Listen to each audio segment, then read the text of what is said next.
নমস্কাৰ বন্ধুসকল, পুনৰবাৰ আপোনালোকক সকলোকে টি দিবলৈ স্বাগতম জনাইছোঁ।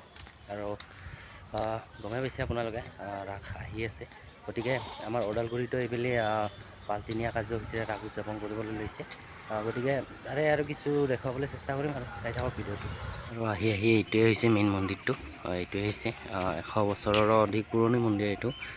ইয়াতে ধুনীয়াকৈ বনাইছে এনেকৈ, তো ইয়াতে হ'ব আৰু এইবিলাক এইফালে মূৰ্তি বনোৱাৰ কাম চলি আছে।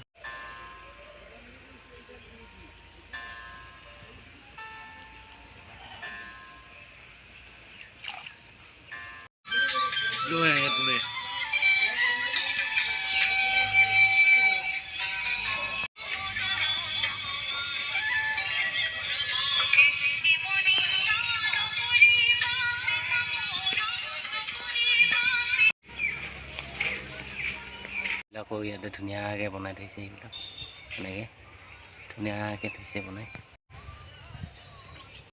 ফাইনেলি ৰাধা কৃষ্ণ এয়া হৈ গৈছে, ধুনীয়াকৈ বনাইছে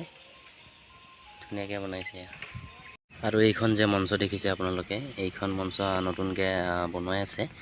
এইখন মঞ্চতে নাচ গানবিলাক হ'ব আৰু বিভিন্ন কাৰ্যসূচী অনুষ্ঠানবিলাক এইখনতে হ'ব।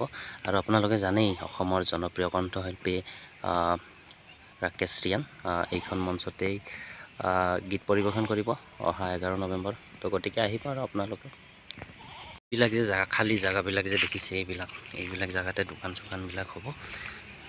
এইবিলাকতে বহুখিনি জেগা আছে, এইবিলাকতে দোকান চোকান হ'ব আৰু এইবিলাকতে একদম মেইন ৰাস্তাৰ কাষতে, আমাৰ মেইন ৰাস্তাৰ কাষতে হয়। সেইটোৱে দেখিছে আপোনালোকে।